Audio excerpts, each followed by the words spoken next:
What's the story, Spotify? I'm sitting here today with someone I was very excited to get on. You're going to know him from TikTok, you're going to know him from social media, but there's no better person to introduce him than the man himself. Thomas, how are you? All good, John. All What's the good. story? All good. Fuck off. Sorry about my language. That's not something you're going to need to worry about on this podcast anyway, Sure. because I can promise you your language won't be any worse than mine. That's perfect. John, look, can't thank you enough. When you asked me to come up and come on and say whatnot on the podcast, I was more than excited. Just to share a bit and we see how it goes, I suppose, isn't it? For like, if anyone's watching now, right, if they don't know you, how would you describe Thomas? Like, who's Thomas? One handsome fucking... There'll be no lies on this One podcast. handsome six stone motherfucker. No, look, if people don't know me, I give a small brief bit about myself. I'm an 8-time Irish champion, an 8-time Munster champion, an 8-time county champion. I boxed for Ireland until I was 11 till I was 19. I won gold in the Haringey Cup. I boxed over in fucking Poland. I won the elites as a senior with boxing. So anyone that don't know me would know me over the boxing. Obviously then, until I was 19, then I fell into, not 19, but I was a bit younger than 19, I started dealing drugs and stuff. I fell into that loop. And sure, fell into that hole then. I didn't actually know you won an elite sign at senior title as Elite well. senior title, yeah. Jeez, that's mad. What year was that? That was 2000, so I boxed Brendan Irvine in 2018. Obviously he captained. He went on to... So the first year, so I won the intermediates when I was 18, and obviously you have a choice when you win the intermediates. You can either go straight for the elites, which is like 2 months after the under 18s, or the intermediates. Sorry, it's the under 18s, the intermediates, and then the senior. But it's like 2 months after the intermediates. You've an opportunity where you can go straight senior after the intermediate, or you can knock off the seniors until the following year and give yourself. They sort of 11 months to get ready. Like, Exactly, yeah. but I obviously went for it, and the first year I got beat by Brendan Irvine, and that year he represented Ireland in the Olympics. That's right, he went on to do... As the captain. Yeah. The year after that then, I was kind of sure that, and I was going to win the All-Irelands, like, as in, I was going to win the seniors. No matter what way there was, I was going to win the seniors.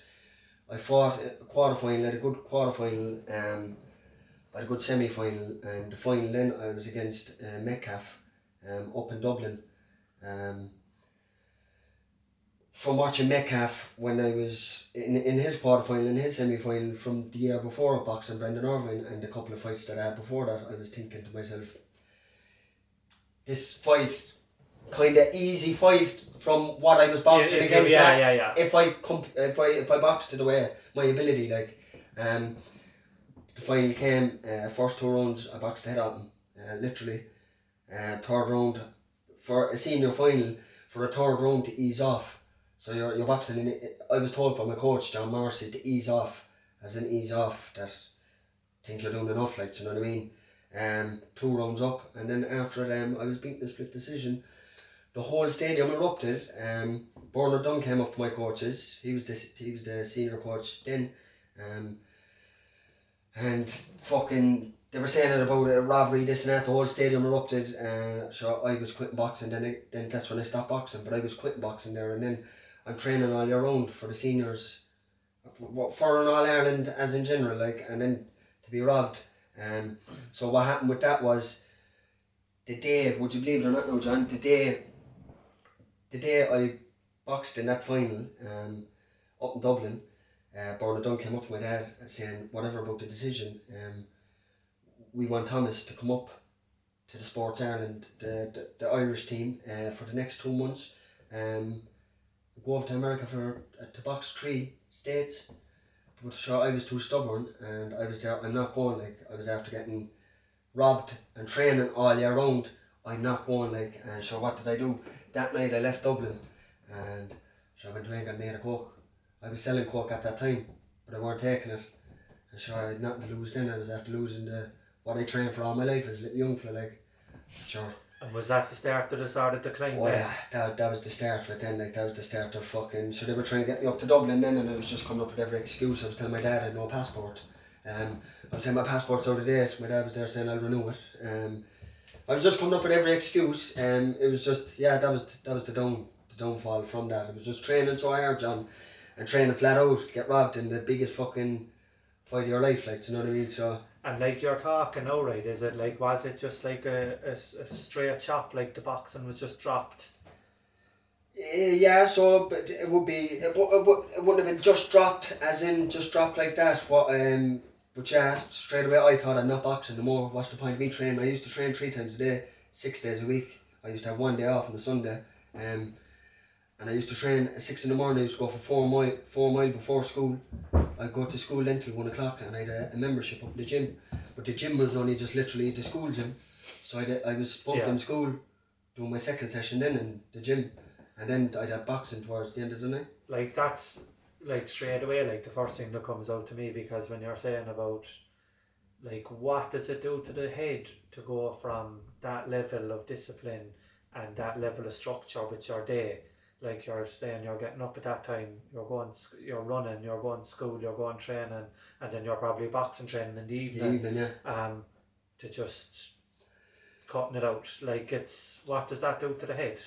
As you can see, if anyone knows my page and stuff like that, it clearly just fucks up your head, because like I had opportunities with the young offenders and all that kind of stuff after the boxing.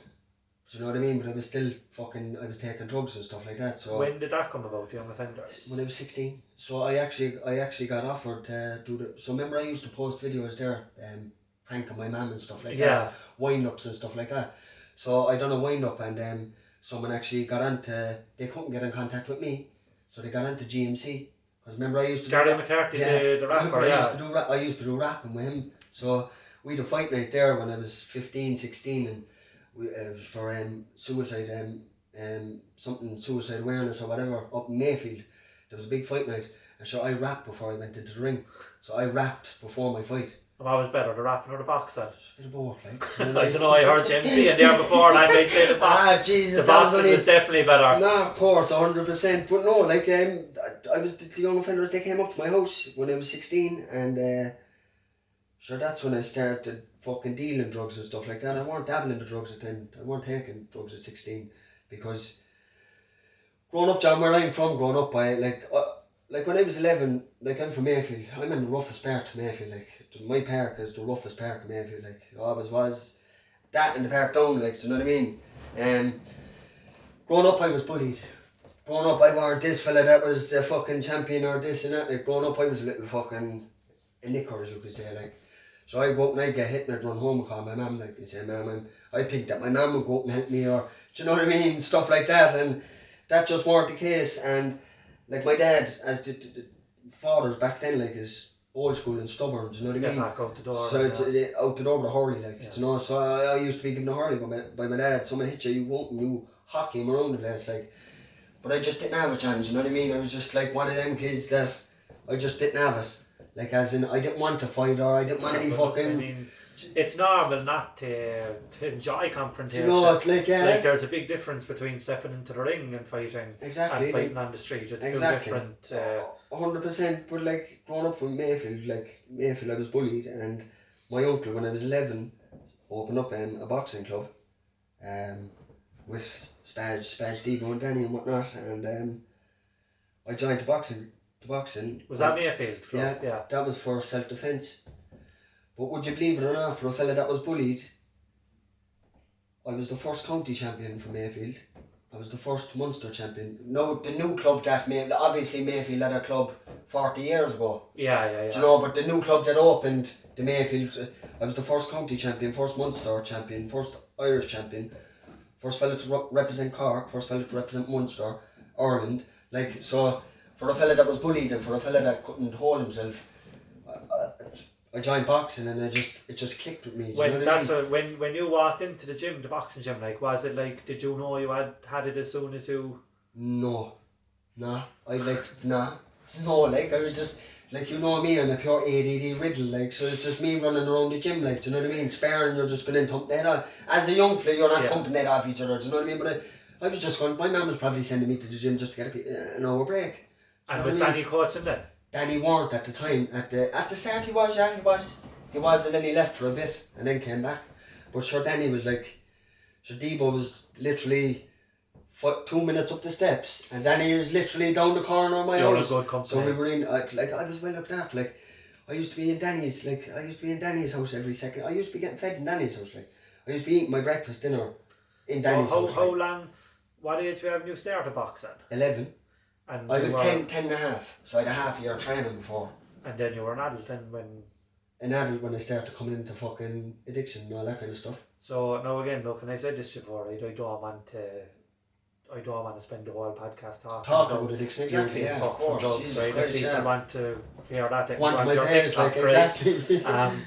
But I'm more interested in how you felt going through it, right? Like when you're taking drugs, like you're going from the highs of like seeing the fruits of your labour, right? Because I don't know what it's like to be successful in boxing, right? But I can imagine like you're training, and you come away with a Munster title. It's like that feeling, as opposed then to, I know what the other side is like, the addiction side of it. Like, how, just tell me a bit about what life was like when you were using. I won't, like, John, but I'm surprised I'm even here talking to you, honest to God's honest truth. And I'm here for a reason, and I'll be here for another whatnot, but we're talking about the addiction side, like, not many people get out of it. Me, John, I tell you the God's honest truth, and this is no word of a lie. I had so many people trying to help me while I was in addiction, do you know? But I just couldn't take the help. I wanted to take the help, but it was like I was just so high up and I was doing so well with boxing and stuff like that, where I always thought that I'd have to get a break card. Like, I always thought I'd have someone to turn to. That I always thought I'd have someone to, what's that, what word? Yeah, there you go. My dad did always bail me out, but I'd always that, and it's not a way of thinking, but it was just overdoing so well, and I was just like, no, I'm fucked. But like, I tell you the God's honest truth, like, John, there's many times, like, I often sat inside my room in my mother's house. I begged God, and I'm not a holy Joe. I'm not a holy Joe, but I begged God, and I sat in my room on my knees, crying, screaming, like, in pain. Cutting my arms I used to do just for I used to enjoy pain. Would you get a relief for it? So I used to be slitting my arms. So there was one night I slit my arm. I was so fucked in the brain, and I was there saying, please, is it ever going to change for me? Like, am I ever going to get a change? I see these people doing well and coming off drugs, and I'm there saying, I'm trying to come off drugs, like, but I can't pass a month. Is it ever going to happen to me? Am I ever going to get a chance? I was this fella training flat out, and I'm winning this and winning that, and now look at me, I'm a nobody, like. And it was hard, John, to come from a person that everyone loved.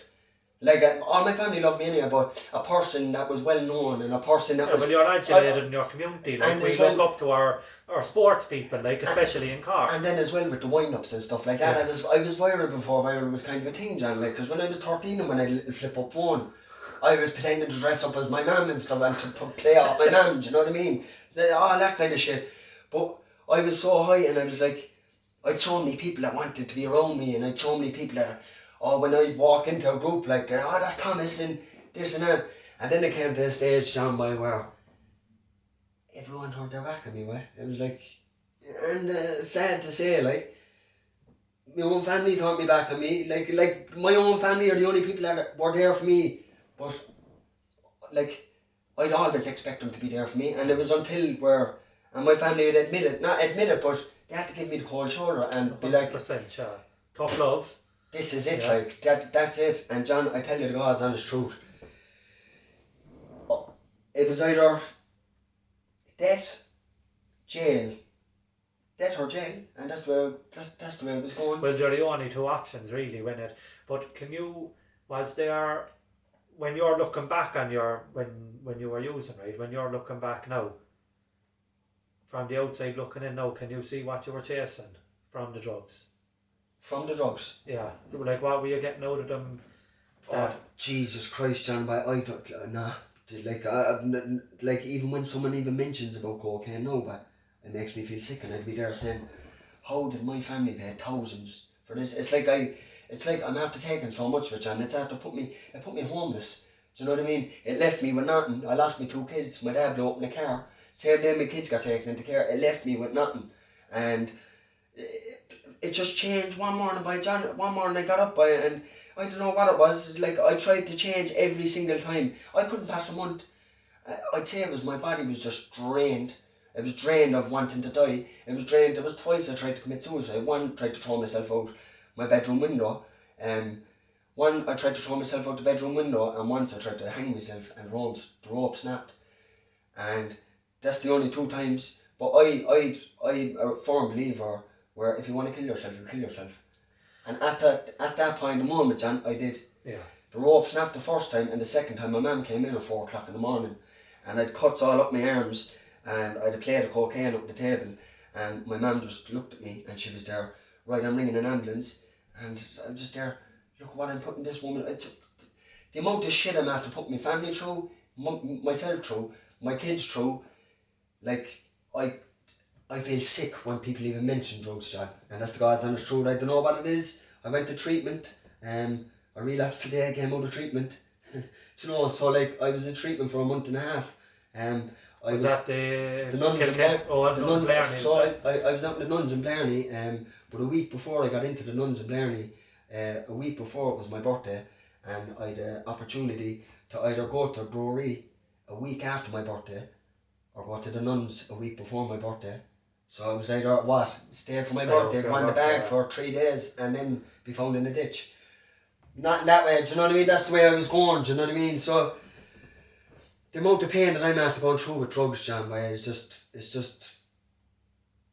sickening for one, and my body just can't take the pain no more, John.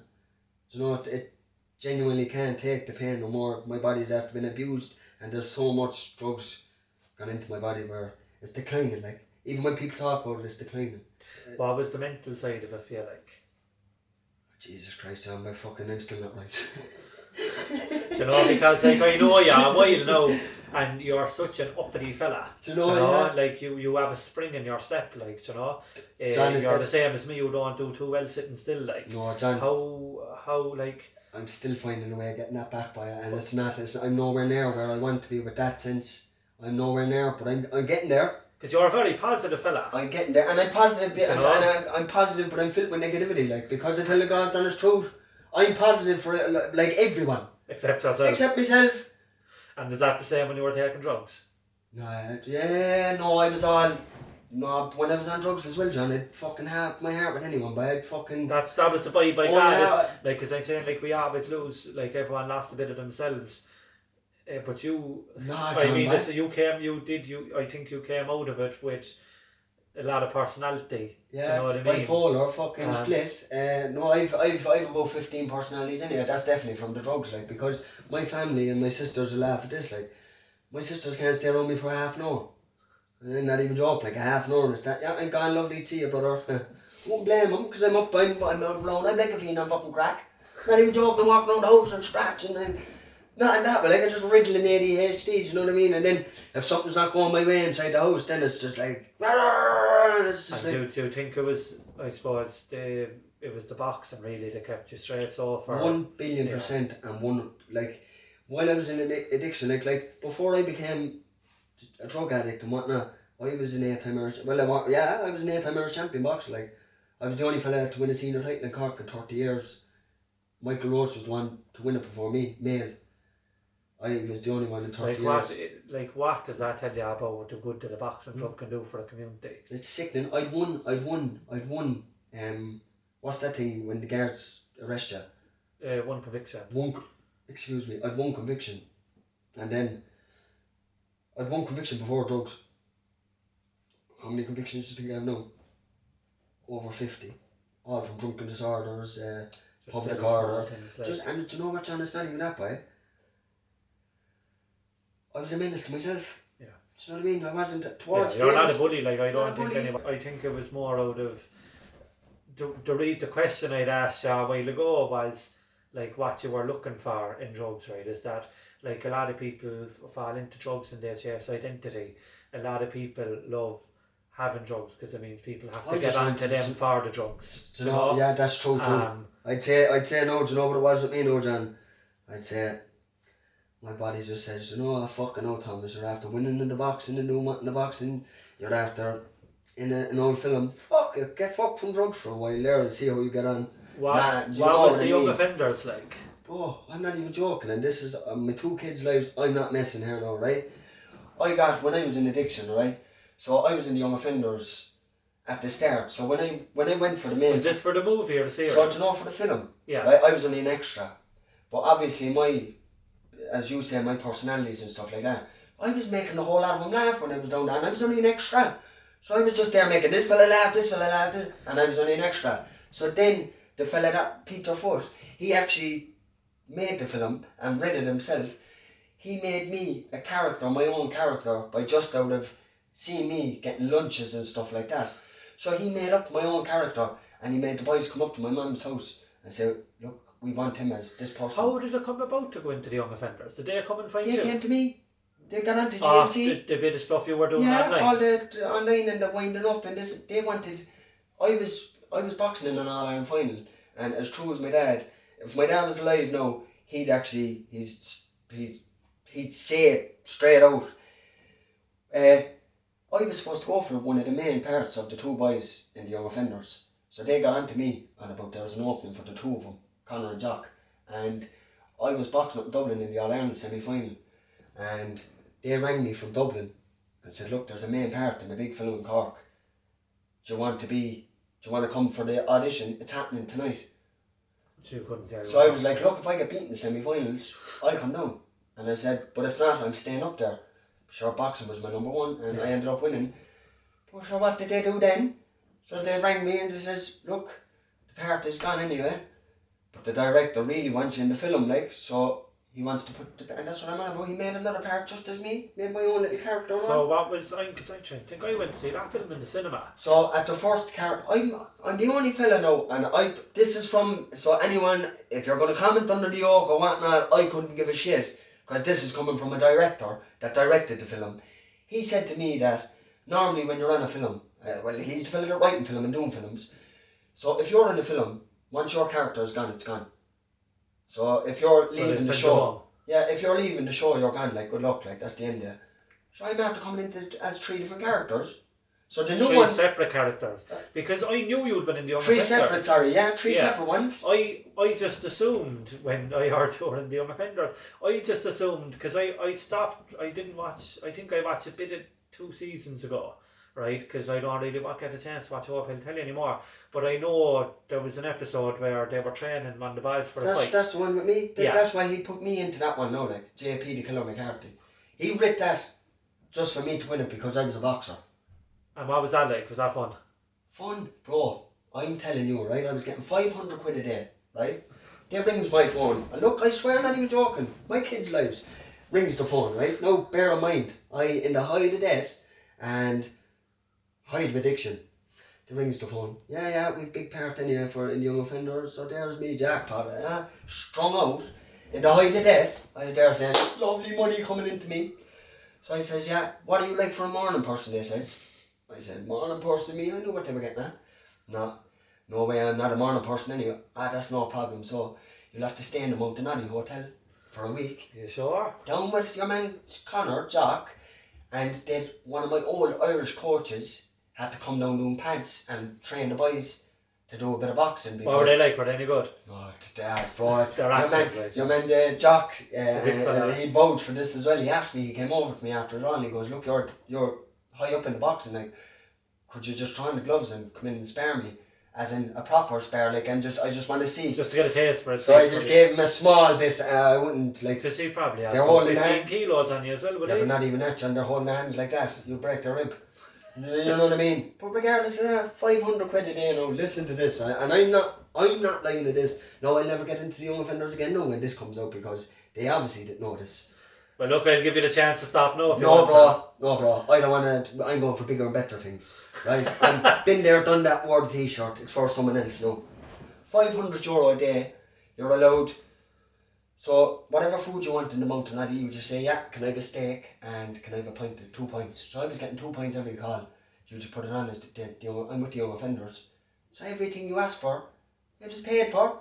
So what was I doing every night? So I was going drinking with the 2 boys, the main fellas. having a few glats. So I done 8 o'clock every night I was there, but so I was barely sleeping. They were baiting down the door the next morning trying to get me out of the hotel room, and I taking bumps of coke. I'm not even joking. I was, the last time the boxing scene filming for the young offenders, 2 days on that set I was on coke. Now what you think about that, young offenders? And how many days were you recording for? It was supposed to be, well, that part, no, Jesus Christ, I was after doing a couple of weeks with them, as in okay. a couple of months. But that time, they wanted me to do 3 weeks, but sure, I was fucked after a week. They gave me 500 a day, that's $3.5 grand. Sure, I was fucked. I owed maybe $2 grand at the end of the week, and then I was getting another ounce or something.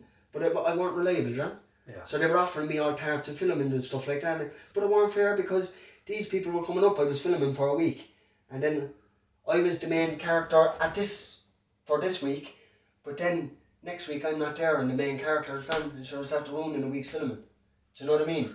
So in a way, you made a bit of a hams of it. I did. Do you know the film Christie? Yeah, I do actually. Yeah, I didn't get a chance to watch it yet. I'll tell you a story about that. And this is the director, whoever directed Christie. He'll vouch for this as well. I'm not talking shit. When I was in my addiction, so they came on to me over the young offenders and said, "Would you like to meet me up in Dublin?" So I says, "Yeah." Went up to Dublin, auditioned for Christie a couple of years ago, before Christie was supposed to be a thing. The man sat there, shook my hand and gave me the part. He says, "What actor do I remind him of?" No, man who love hate, you man Keoghan. Barry Keoghan, My kids' lives. He said he already done a short film with Barry Keoghan. Said I'm the same as him. No, I'm Barry. If you're listening, boy, I am Thomas McCarthy. I don't want to be no one, but this is a director telling me the same kind of acting skills, you know. So I'm just saying it that way. But your man said I was like Barry Keoghan. That's who I remind him of. Gave me the part of Christie there and then. They came the whole ways down from Dublin, boy, to shoot the thing. They sent me on all the things in email. I learnt everything. The day they came down, boy, where was it? Up the shed on the 3-day bender. 3 days on coke. Lost the part of Christie. I could actually, I'll show you in a minute now, obviously I'm not going to blab out phones, so I'll get out the phone there now in a minute and show you on Instagram. The director of Christie, I texted him only a couple of weeks ago, as if to say, look, because I'm right now, and John, there's a lot of regret because it's down in Cork.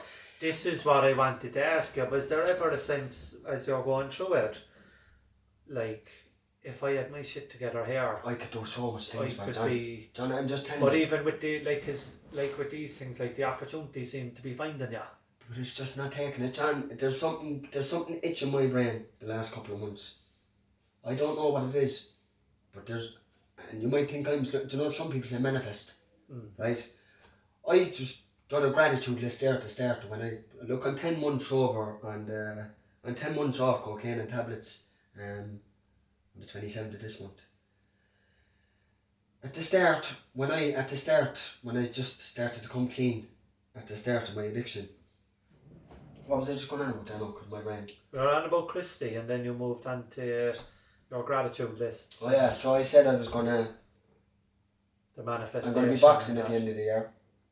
I'm back boxing now. I can't say who I'm training with, but this fella, and I told you who I was training with, this fella's kind of what would you call him? Boxing? Better, like, he's the godfather, really. Yeah, you think it, yeah. So I'm not allowed to say it, obviously, because it's private and confidential, but don't get much better than that, like. No, it doesn't. This fella is telling me, John, so I'm doubting myself. So I'm back training flat out the last 2 months. But now I'm only after getting a recent job there now, because I still owe bills and stuff like that. And look, it's not that I don't care about bills or not like that. I'm only getting a certain amount of money. You need to look after yourself first. And no, that does kind of bring us around to the name of the podcast, right? So, look, like, you had your spelling addiction. Do you know what I mean? You said you were in the young offenders, you had the opportunities with Christie, and through substance use definitely, yeah. What saves you now? What saves because me you're now? Sitting here now, you look. I've goosebumps there. And what I'm going to say there now, what saves me now, and what genuinely saves me now is, obviously I have 2 daughters, right? But if I'm not fit and healthy, then my 2 daughters are in trouble. My family's after going through so much torture for myself and with the situation with my dad.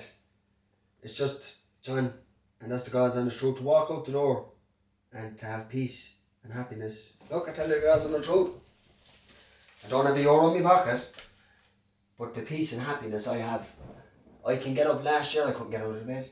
I can actually just get up, and even I went for a coffee with you a while ago. And what was the first thing I said to you? This is just alone. It's just the peace and the happiness.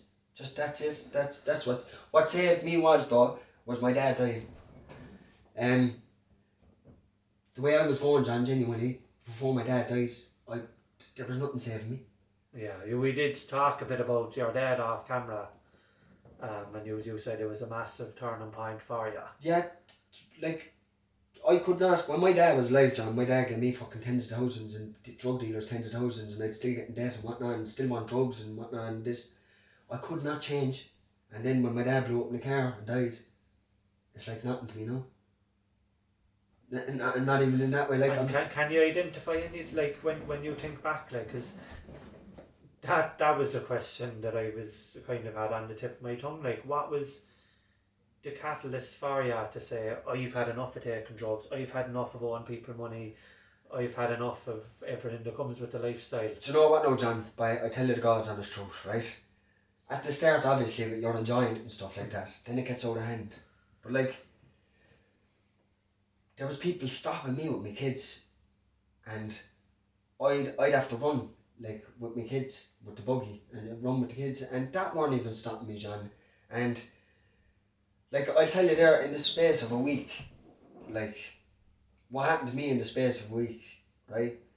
So, someone came into my mum's house, blew in every window of my mum's house with a 62-year-old woman. And everyone knows my mum around the parks that I live with my mum, and my mum, everyone loves my mum gets on with everyone.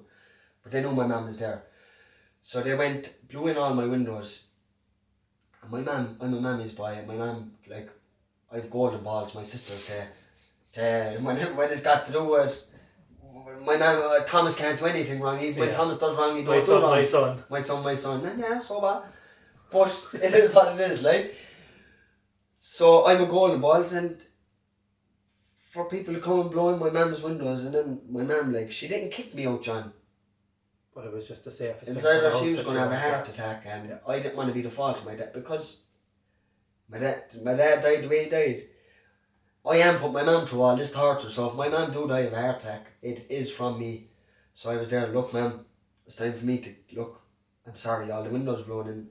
Couldn't, St. Vincent de Paul wouldn't go and fix them. Or not the St. Vincent de Paul, the council. Yeah. Sorry. I'm on about shout out to the Vinnies now, lad. No, shout out to the Vinnies for the butter vouchers. No, they're coming handy on Christmas. Yeah, the Vinnies paid for me to go to treatment, man. I'm telling you straight, I'm not saying that, that's what I'm saying. The Vincent de Paul, the Vincent de Paul actually paid for my mum's windows, because that's why I'm not saying it, the Vincent's in that way. I didn't mean to, but no, I am making a joke over it, because I used to get a few vouchers myself with the old addiction. But the council wouldn't pay for it, because they said it was liable to happen again. It could happen again tomorrow. So then my mum had to go away to the Vincents, and they got it done, but it was like months after it. But it's more even that. So in the space of a week, my mum's windows went in.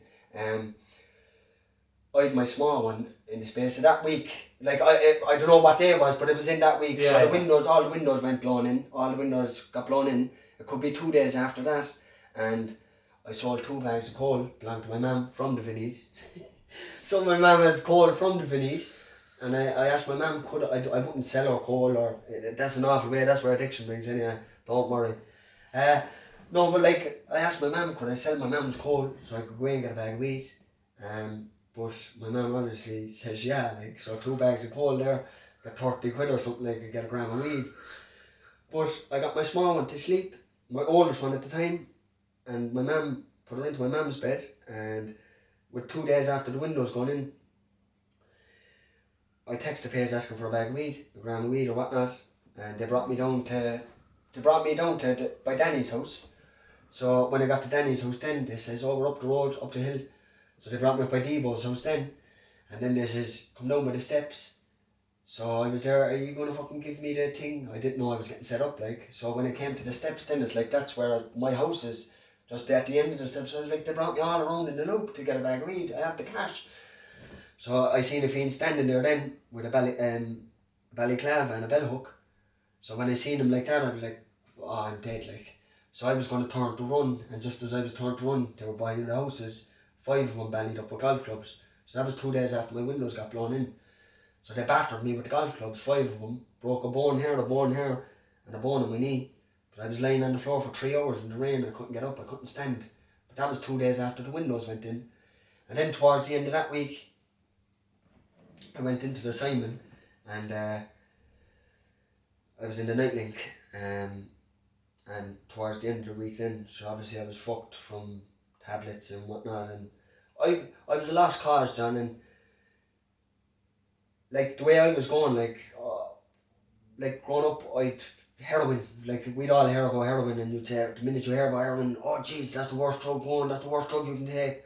But like I actually, throughout my addiction, and I was so much of a lost cause towards that end of the week, I was in the Simon and the night link, some nights I couldn't even get in.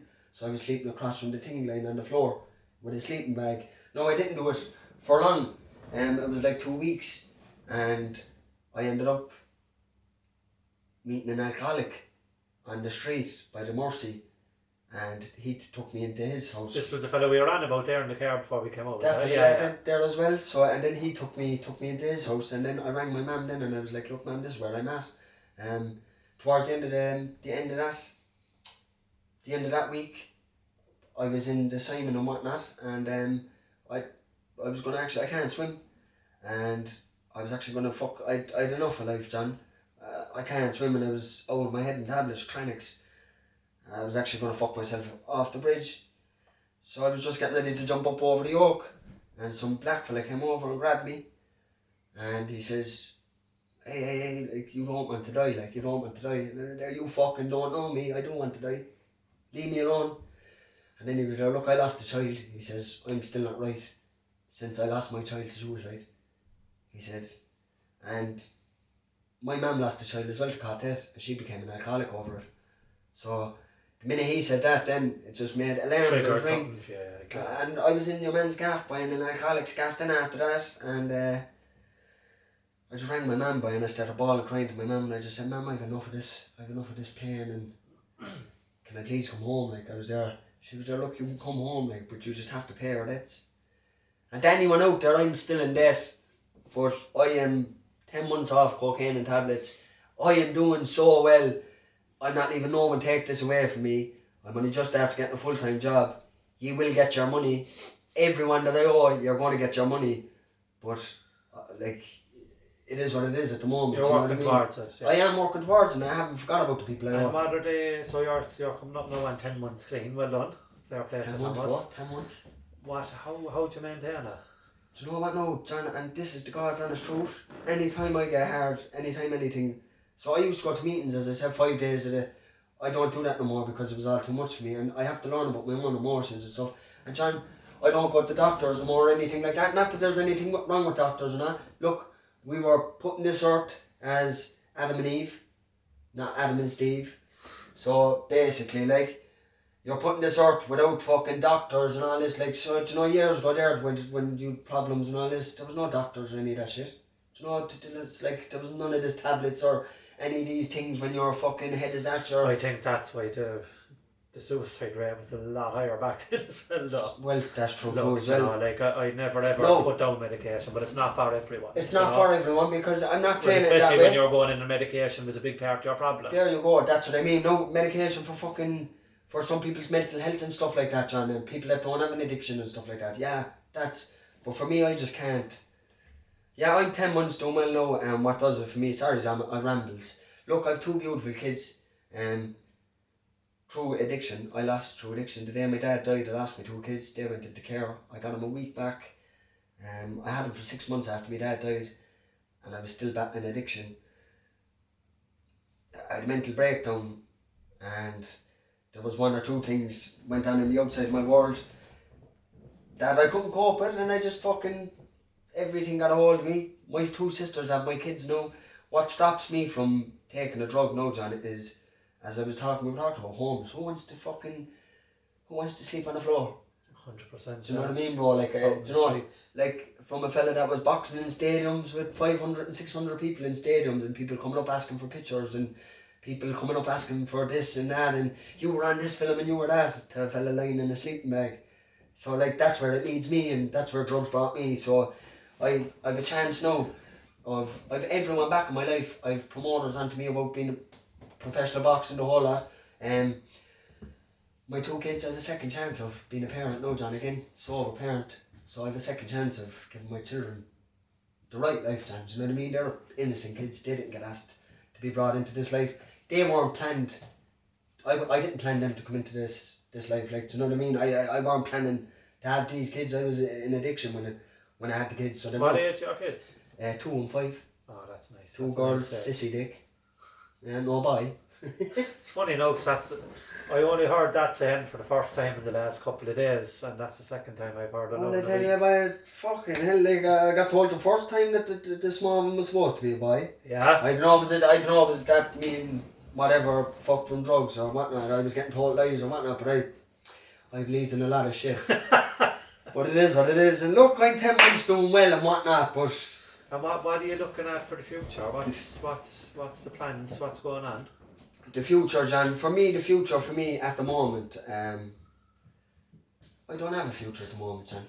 I have a future and whatnot, but at the moment I have so many things in my head. So exactly, I'm just keeping up.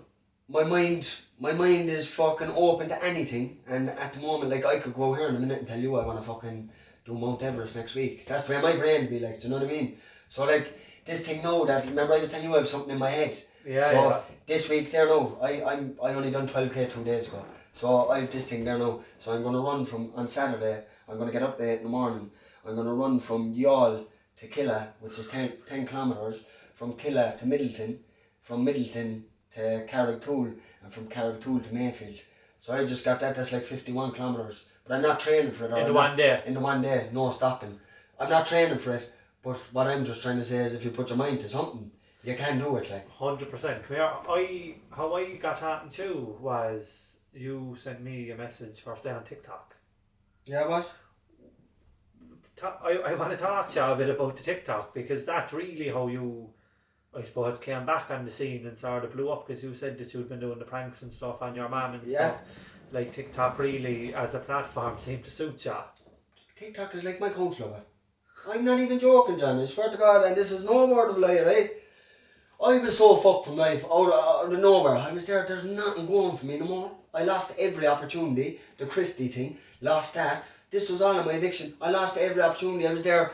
The one thing I was good at boxing, I can't even box now. And then the bit on the side, the acting. Sure, I can't even act no more. So I was there saying I'm after losing everything. So I was there, what am I going to do? And then I was there saying, what was the first thing that got me? Not spotted. Yeah, well, you could say, what was the first thing? My phone. Yeah. And I so don't. sure, you have the whole world now, and I never counselled the whole lot, and I swear to God, John, what I done was I just went like this, and I was missing my dad and this and that, and I just, when my dad died, when I first got told my dad died, I screamed and cried, John, but I couldn't. I had no emotions, John. My emotions were gone over the drugs. I couldn't process it. The drugs had me fucked. So I just had the phone and I was rambling and everything's after falling into place.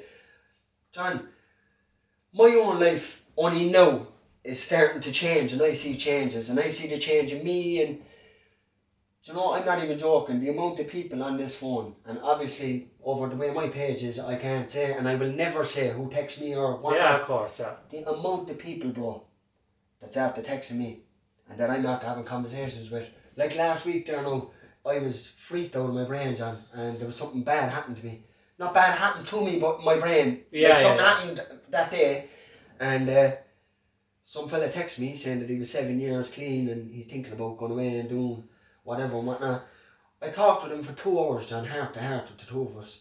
And the man only texted me yesterday saying I was going to go away and kill myself.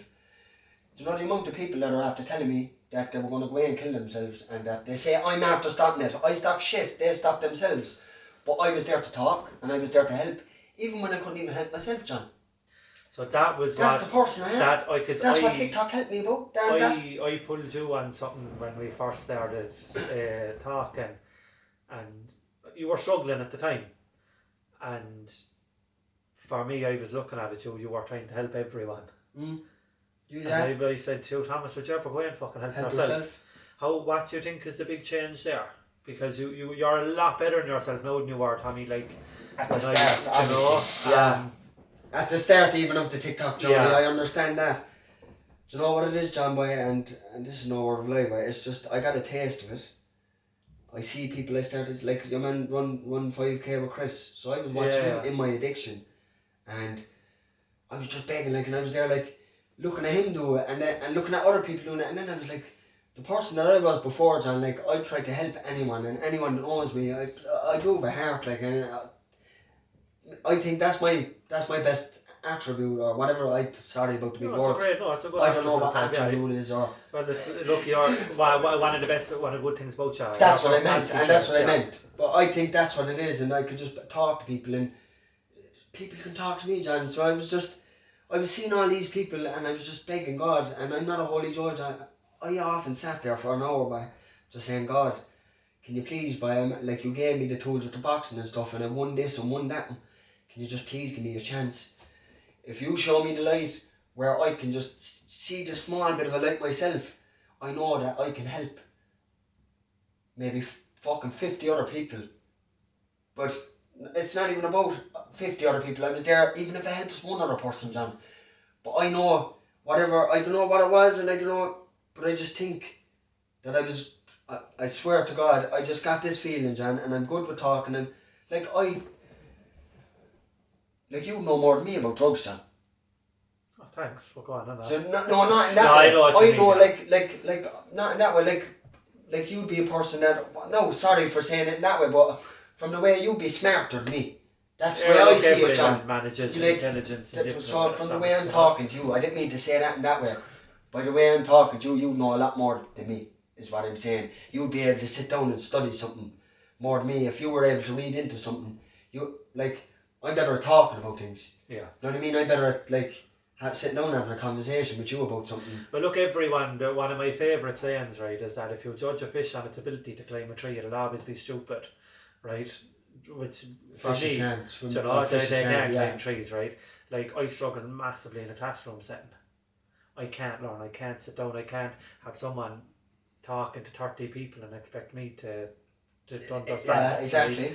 Right? I think everyone learns in different ways, and I think everyone can express themselves in different ways, which is why I think TikTok is amazing, because for me, I get these mental thoughts, and I've never ever, I was only saying it to the boys there when we recorded the first episode on Monday, I've never watched back any, like, my TikToks.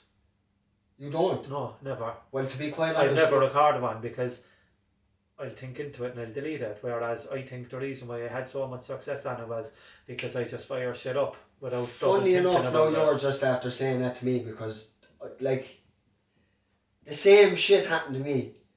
Like 2 videos I posted, obviously I'm not going to say what videos, but obviously you have an idea and you do that idea for like 2 or 3 hours. This is what happens to me. Same thing that you're just after saying. 2 or 3 hours I think of something, and after doing it already, the video, but then I'm there, will I post it, won't I post it?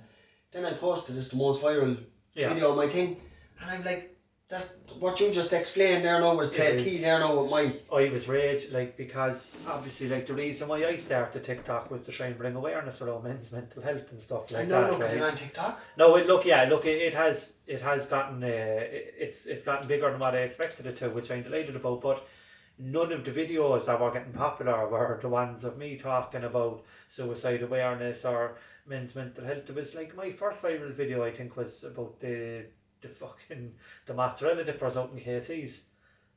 You know, but it's not even that, John. Things like that. I put a video up yesterday about where I was when I was fucking bad in addiction to now, like... Yeah, before and after sort of thing, yeah. That one got only 1,000 views, and then I put someone about the dole 2 days before it, right? So the one now with me looking like a fucking lost cause, and to see the difference then. And then I put up one dancing about a double dole and I got fucking 70,000 views. But you know why that is?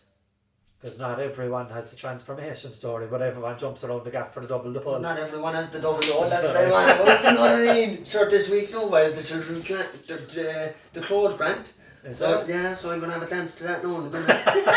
And you'll probably get plenty of abuse about that as well. There's going to be one or two, I won't lie, fuck it, as I said, I'm only finding my way fucking job now in the whole, but if you have a job, like, you can't pay off 7 people out of your week's wages, do you know what I mean? But again, look, it's one of them things, I think, that look, it'll come.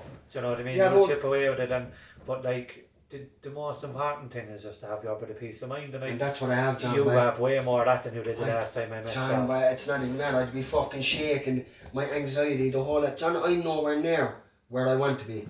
But I know for a fact I'm a lot better than like where I wanted to be when I was begging, where I want this and want that. I begged for this opportunity right here. Like, I begged to have a normal conversation. I begged to just be normal and be present for my kids and just give me a second chance. But like, look. Do you know what I think? Like, when you look back at your story, especially, there's so many, like, the highs are so high and the lows are so low. Like, going from fucking senior finals in the National Stadium Sleeping in a fucking to sleeping in a cubby hole, like, in the middle of Cork City in the town.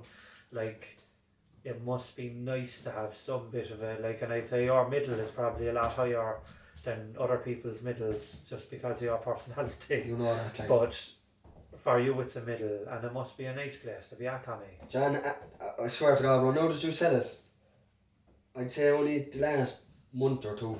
Do you know, like, people are saying, would you ever just be proud of yourself and be proud? But I'm just there, be proud of myself. I'm the one that fucking got fucked from all these things. It was my choice and this and that. But then, do you know, I was there saying, why is everyone saying be proud of yourself, be proud of yourself?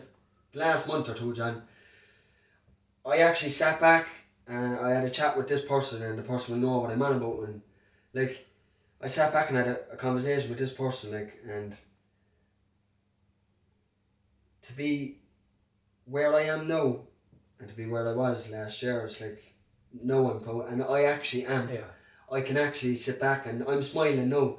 Like, I don't like smiling.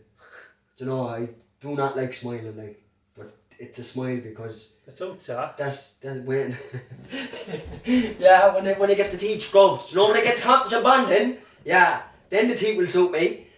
No, but you know what I mean. Fuck it, I don't like smiling, but that was a smile there because I am proud of who I am now. I'm proud of where I came, and I'm gonna help so many people as long as helping myself. Like, John, I'm helping myself every day, but you know, like, I think, as you said, the TikTok is after helping me. TikTok is like a counsellor for me. Like, these people are texting me about their problems, but then I'm there for 2 hours texting them as well, and I'm rubbing off them about getting things off my chest too.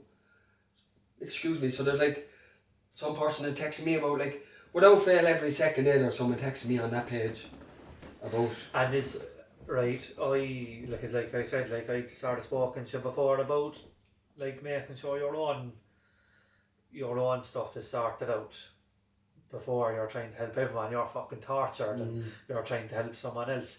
Like, have you found, like, a bit of a balancing ground there of, like, trying to make sure you're okay, yes, and not helping everyone else just at your own expense? 100%. Yeah, it was hard, obviously, John, because you know, once you have something in your brain, my brain wants to do 500 things. Yeah. Like, do you know? And I think at the start, I was trying to help fucking more people than I was trying to help myself. I didn't make the TikTok page. Like, my pages and stuff like that went viral before. I was viral before TikTok came out. Yeah. Do you know, with all the stupid videos and stuff like that. I don't have my page. Like, I was in The Young Offenders filming 3 episodes. I'm on telly. So if I want to go see myself, I go on to Netflix and go on to telly. I haven't watched that still. I haven't The watched. Young Offenders? No, I haven't watched that. I'm gonna have to watch it back. No, it's for a true. look, yeah. And the kids wanted to watch it, my nieces and nephews, and for 30 seconds I looked at it and I had to walk out, just cringy, and I just couldn't look at it, John. Yeah. But regardless, if I wanted to look at myself and wanted to fucking, I'd want to tell you, I don't have this page to think I'm better than anyone else. I don't have the page to, like, people that are addicted to drugs to say, like, I'm better than you because I'm not. I'm just blabbing out my experience. I was an 8-time Irish champion before I was a drug dealer. Then I became a drug dealer, then I was an addict. So I was the highest, and then I got into this thing that you're not supposed to get into. Do you know what I mean? So, like, I'm not trying to say I'm better than anyone else, or because there's a lot of people talking, trying to say that I'm going around because I have a TikTok page. You know that I'm not. I was homeless last year. Do you know what I mean? I was staying in, do you know? You mentioned that you're back training again. Back training, flat out. How important is that for the head? Oh, gee, John, I'm telling you straight, and this is no word of lie. It is the best thing ever for your head. Regardless of boxing, regardless of me wanting to go into the gym or go back into the boxing ring, which that is my, that's it, like I want to go back down, that's it, like, regardless. But for mentally, the gym is the way to go, even if like... Because I always say like,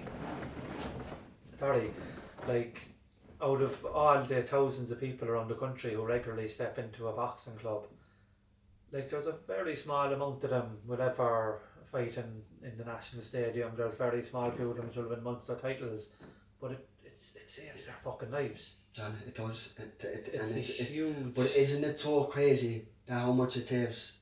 It's unbelievable. Isn't it though? I got a huge land, like around the time I started on TikTok, I started boxing. I see that. I went into training a boxing club, yeah. And like that's how I sort of got to know Danny and stuff as well. And I went up for myself into a this is something I always had on my bucket list that I always wanted to do. I love boxing, I love boxing, so I want to try it. Yeah. And what blew me away was, number one, the discipline and to carry on out of the young fellas, especially in elite. It's crazy, isn't it? Unbelievable. Crazy. Like when I look, I was like, Sham, I was a prick when I was younger. But that was me, but Danny would tell you, like, you know Danny, have a conversation with Danny. Me, when I was 11, Danny used to be fucking, Danny, like, do you know Danny's face go red, like, I used to be down in that, like... But the other side of it then with the boxing is you see like all the coaches, and it's all parents and volunteers. Yeah. And geez, there's like even just in Cork, there's a lot of boxing clubs. It's more like a community. It is a community, like, it is. Isn't it though? Like I have the height of respect for everyone that even competes, like, or I mean? Because it's like the way we're like it's hard for people, Johnny. Like it's hard for people to, and it's not even that boxing. The most troubled young fellas and girls get thrown into boxing, like 100%. So it's the boxing coaches and stuff. They have a hard time as well, but they don't have a hard time in a way because they know what they're like. Well, I think that's what they want to do. It's a mutual respect, yeah, right? Like when I look at elite, and because look, it's the only boxing club I ever like 1 or 2 sessions. Geez, I'd say 25 years ago down in Macroom, right? But it's you could walk in as a purple monkey and it don't matter if you back answer, you'll get the same abuse. Yeah, exactly. Exactly. It's you know it's easy to see, like when you look at yours, like when you look at your story, like for me it's easy to see the fall off because you're going from elite level mentality, like you were a high level athlete, like. I was the highest, John, I was on the Olympic, like, I was that much away from the Olympic boxing team, like. I was on that same team, like, Bernard Dunn specifically was onto my dad, like, saying he's coming up to Dublin tomorrow, like, 5 weeks training, and we're going to America for 3 months, boxing 3 states. Who was, do you want to do any name dropping for fellas who trained with over the years? Trained with, like, as in heavy. That you came across. But you see, it'd be only in Ireland. It'd be only basically Katie Taylor, Michael Conlon. Oh, sorry, only just 2 small names. No, sorry, Jesus, sorry, not in that way. So Brendan Irvine, he captained Team Ireland twice in 2 Olympics. I boxed him. I was lucky enough to box him. I was lucky enough to have a move around with Katie Taylor when I was like fucking 16. What was that like? To be honest, she punched the head on me. You know what I mean? I don't know, because you remember it, like, but you know when you're on the Irish team, you get to. She was obviously. You get to have a mess around. She was obviously told not to take it. Too hard. Fucking too hard, but like, Katie Taylor, Michael Conlon, Kurt Walker. There's a few people from England as well, but John, I won't lie. And look, this is no one to anyone out there. The drugs, like, I can't even remember last week, but you know, I'd be trying to sit back and remember good times with my fucking family, like my dad and. It puts a big fog on you. Puts a big fog on you, right? Doesn't it? Like you're just like I won't lie. Like I had so many great memories with boxing, and I can only remember fucking 5 or 6 of them. I don't know, watch out the medals to remind you as well. Don't I've a couple of them, like. It's because like you mentioned, right? I don't want to get too much into the boxing, so we spoke about that beforehand. About our plans. Is What's the target for next year? Next year, you might the seniors. Yeah, you might see me with the senior title next year. I hope so. Yeah, and if not, you'll definitely see me professional. And it's not that I'm being cocky or anything, John. I trained to be a boxer. Since I'm in addiction, and until I was 19 till 20 whatever, 26, 27, all I used to think about and talk about, I used to cry going to sleep knowing that boxing was finished. Like, not thinking boxing was finished. Yeah. Look what I left. I used to get jealous looking at people like, oh, look at this fella going over here now, and there's me sitting in my room 2 day vendor, like, and I'm looking. But like, boxing, I trained to be a boxer, like, so I am going to be a boxer. Whether I come back and I get knocked out in my first fight, You'll still do it. I am going to be, like, my dream is going to be a boxer. I will be a boxer, and what comes with that, I know there's 1 or 2 things going to happen with the TikTok too as well. Would you like to get into a bit more acting? John, I swear to God, I am. I can see you on Fair City. Oh, Rachel, if you're watching. Do you like Fair City, yeah? Listen, babe, I'm telling you straight, but sure, when you're in a council estate, all you do is watch Fair City, EastEnders and Coronation Street with the man to stay up an extra hour or 2. I'm not even joking. Do you know you want Rachel in it? I know. Remember years ago? You want Rachel from Ireland. It's around from Ireland, it's not or whatever, you want Rachel anyway. Yeah, go on, innit? She'd hair like noodles. Okay, go on. She came to my school when I was like 12, and we done acting classes and stuff like that, and I swear to God, and my mother, I'm going to ring my mum now after this, so anyone that thinks I'm talking shit, I'm going to ring my mum in front of John, and my mum will say it. I'll say briefly about what I just said there, and she'll she'll say it. She came into my school, and Kada. Who? Kada, the musical fucking, it's an acting, so they go to schools and stuff like that. You pay $3,000 a year to do acting stuff inside the opera house. Kada, it's a musical class. Yeah. School like of music and dance, yeah. So they brought you one Rachel over, and sure, you know me, Jesus Christ, I'd get on with the wall there. Of course. Do you know what I mean? So I'd have a banter with anyone, I'd wind up anyone.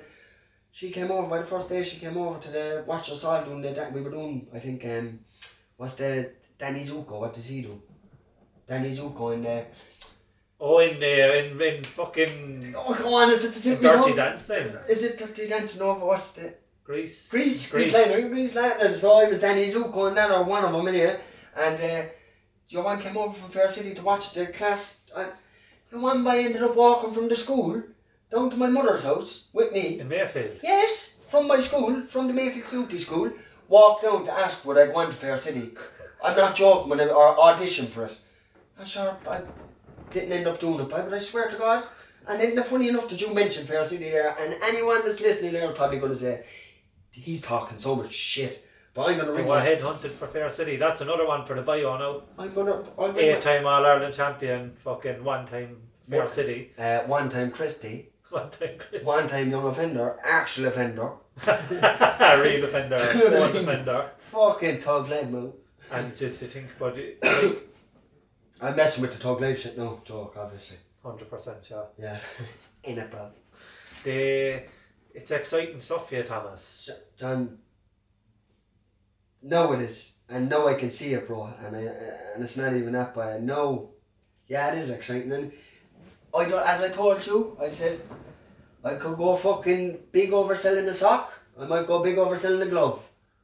One thing I do know is that I will achieve in life. Do you know what I mean? And it's not about material things. It's because... What does it look like? What's the achievement look like to you? Peace, happiness, and like not money and not material things, because I tell you it's just peace and happiness. And as I told you, being able to go out and go for a walk with a coffee. But at the moment I don't have that yet because I still owe a couple of pounds. But that will be gone, and I will get that full length of it. But that's full freedom. Full freedom, Dan. Do you know what I mean? Yeah. Like I still have anxiety. I still have like the amount of shit and trauma that I'm having through by over getting beatings and whatnot, locked in sheds, threatening to dig my own grave, tied up. Like you could think of coming up with something that could. Is there a huge fire there to sort of fulfill your own potential? 100%. You know, because that's the more I'm thinking of it. And like, you know, I don't want to sound like a prick, but there was a lot of almosts. That's it. No, my dad used to say, you walk the walk, talk the talk. He says, I'm sick of saying, I'm sick of listening to, I'm going to be back boxing, I'm going to do this. And you know who used to say it as well, Danny? I'm sick of hearing it. I'm coming back.